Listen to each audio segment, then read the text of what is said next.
So a good segue actually into the next topic. And Dr. Behar, you talked a little about the new IPSS-M, so the prognostic scoring system that now includes mutation information. So I wanted to ask, first, maybe just a little explanation about why that scoring system is so important.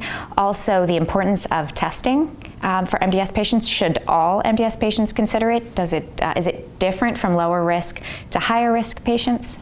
Yeah, so I'll start with the premise, which is that when a patient's diagnosed with MDS, we have to try to understand what their risk of their disease is. Is their disease a disease that's likely to progress rapidly, or is it likely not to change for a long period of time? And that will influence how we treat patients. So our therapies for MDS are what we call highly risk stratified.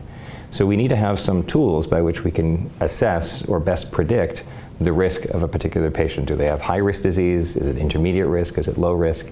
And the tool that we've been using for the last decade is called the International Prognostic Scoring System Revised, because it was a revision of a prior system.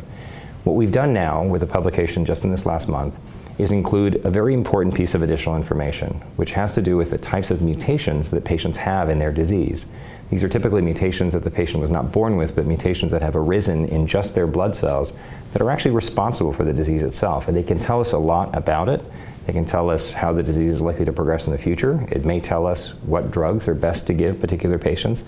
So I do think it's really important that we sequence really everybody who has a new diagnosis of MDS, in part because it can help us apply this prognostic tool, the IPSS-M, now molecular, referring to those genes, but also because it can help us understand what this patient might be best likely to respond to. In certain cases, they may even have a particular gene mutation that tells us that this particular drug is the best drug for them. So it is something that I think is becoming more and more the standard of care, and it's something that we do routinely at all of our centers. Wonderful, thank you.